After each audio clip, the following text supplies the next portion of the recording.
ଆଜିର ସୁବିଚାର ପ୍ରକୃତରେ କାହା ଉପରେ ଅତ୍ୟଧିକ ଭରସା କରିବା ମୂର୍ଖାମି।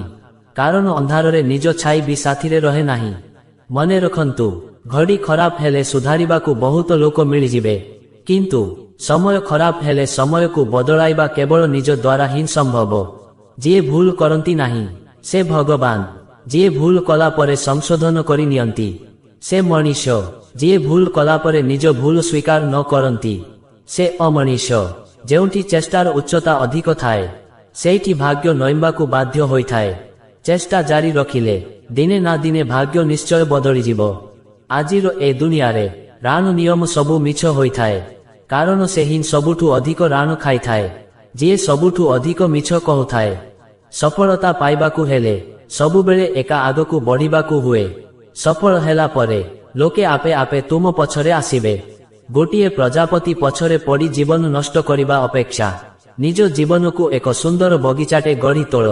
ଦେଖିବ ଗୋଟେ ନୁହେଁ ହଜାରେ ପ୍ରଜାପତି ତୁମ ପଛରେ ପଡ଼ିବେ। ହୀରାକୁ ପରଖିବାର ଅଛି ତ ଅନ୍ଧାରର ଅପେକ୍ଷା କର, ନହେଲେ ଖରାରେ ତ କାଚ ବି ଚମକେ। ଖରାପ ସମୟରେ ସାଥ ସେ ହିଁ ଦିଏ ଯିଏ ତୁମକୁ ନିଃସ୍ୱାର୍ଥ ଭାବେ ଭଲ ପାଉଥାଏ।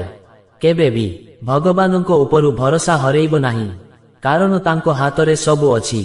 ସେ ଚାହିଁଲେ ହାରି ଯାଉଥିବା ବାଜିକୁ ବି ଜିତେଇ ଦେବେ। ମନେ ରଖନ୍ତୁ, ନିଜକୁ ଯେତେ ଜ୍ଞାନୀ ଭାବୁଛନ୍ତି ଭାବନ୍ତୁ, କିନ୍ତୁ ଅନ୍ୟକୁ ମୂର୍ଖ ଭାବିବାର ମୂର୍ଖତା କରନ୍ତୁ ନାହିଁ। କାହିଁକି ନା ସମସ୍ତଙ୍କ ଠାରୁ କିଛି ନା କିଛି ଶିଖିବାକୁ ମିଳିଥାଏ।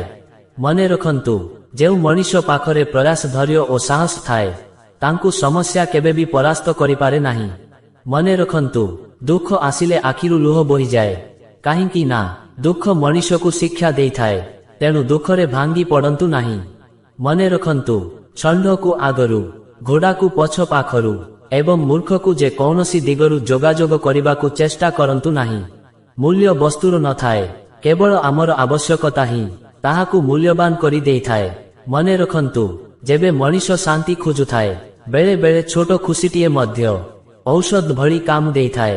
ଲୋକଙ୍କ ନିନ୍ଦା ଅପବାଦକୁ ଡରି ନିଜ ରାସ୍ତା ବଦଳାନ୍ତୁ ନାହିଁ, କାରଣ ସଫଳତା ଲାଜରୁ ନୁହେଁ ସାହସରୁ ମିଳିଥାଏ।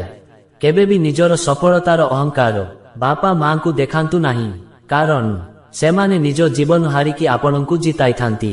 ଅସୁବିଧା ସମୟରେ ପ୍ରକୃତ ସାଥୀ ଆମର ଅନ୍ତରଙ୍ଗ ବନ୍ଧୁ ହିଁ ହୋଇଥାଏ। ହେଲେ ବନ୍ଧୁତ୍ୱର ଗଭୀରତା ତାର ସହଯୋଗ ଓ ତ୍ୟାଗରୁ ହିଁ ଜଣା ପଡ଼ିଥାଏ। ଜୀବନଟା ବହୁତ ସୁନ୍ଦର ଆଜ୍ଞା, ଏହାକୁ ଅଧିକ ସୁନ୍ଦର କରିବାକୁ ଚେଷ୍ଟା କରନ୍ତୁ। ଆଜି ପାଇଁ ଏତିକି। ଜୟ ଜଗନ୍ନାଥ।